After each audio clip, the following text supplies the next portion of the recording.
सटवाईची कथा. श्री स्वामी समर्थ. जय जय स्वामी समर्थ. मित्रांनो, पाचवीला येऊन बाळाचे नशीब लिहिणारी सटवाई. हिंदू धर्मामध्ये अनेक देवतांना खूप मानाचे स्थान दिलेले आहे, पण काही देवता या केवळ एखाद्या वेळी सन्मानाला पात्र ठरतात.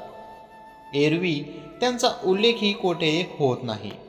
अशाच सर्वांचं दैव लिहिणारी पण स्वतः मात्र त्या सन्मानाला दुर्दैवी ठरलेली देवता म्हणजे सटवाई. सटवाई ही मूळ प्रकृतीच्या 6व्या अंगापासून प्रकट झाली आहे, म्हणून तिचं नाव षष्ठी. ती विष्णुमाया रूपिणी आणि ब्रह्मदेवांची मानसकन्या आहे. तिला स्कंद कार्तिकेयाची शक्ती मानतात. बाळाचं दैव लिहिणारी देवी म्हणून तिचं लौकिक आहे. मांजर हे तिचं वाहन आहे.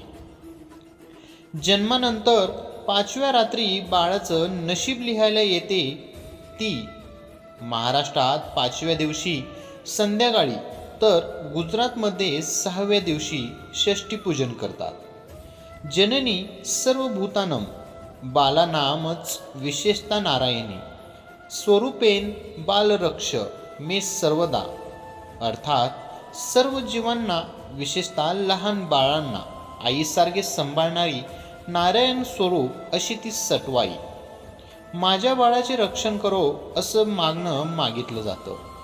त्यानंतर बाळ 6व्या महिन्याचं झालं की त्याला सटवाईच्या दर्शनाला नेतात. ही सटवाई नेहमी गावाबाहेरच असते. सटवाईबद्दलची एक कथा प्रचलित आहे. रोज रात्री आपली आई कुठे जाते असा प्रश्न सटवाईच्या मुलीला पडला. ती आपल्या आईला याबाबत विचारते, तेव्हा सटवाई तो विषय टाळते. परंतु मुलीच्या हट्टांपुढे तिचा नाईलाज होतो. ती म्हणते, मी जन्मलेल्या मुलांचे भविष्य लिहिण्यासाठी जाते. असे उत्तर ती आपल्या लेकीला देते.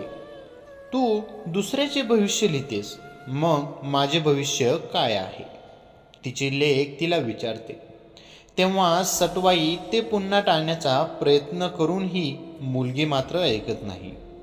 तेव्हा ती लेकीला म्हणते, तुझे लग्न तुझ्याच पोटी जन्मलेल्या मुलाशी होईल. हे ऐकल्यानंतर तिच्या मुलीच्या पायाखालची जमीनच सरकते. ती लग्नच न करण्याचा निर्णय घेते.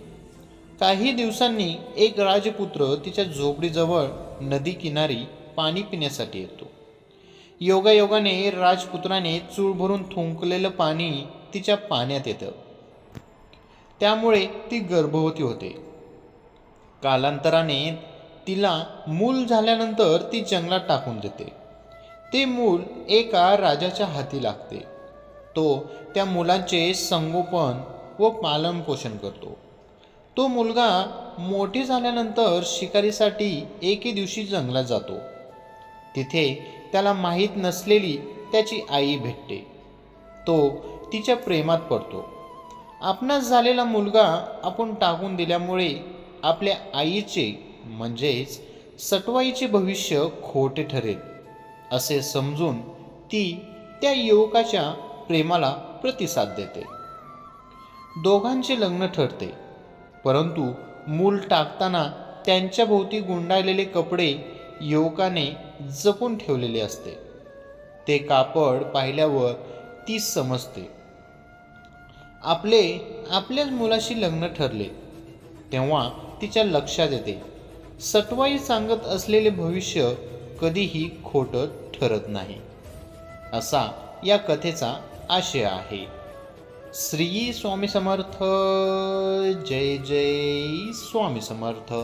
मित्रांनो, ही छोटीशी माहिती आवडली असेल तर आपल्या व्हिडिओला लाईक, कमेंट आणि आपल्या चॅनेलला सबस्क्राईब करायला विसरू नका. श्री स्वामी समर्थ. धन्यवाद.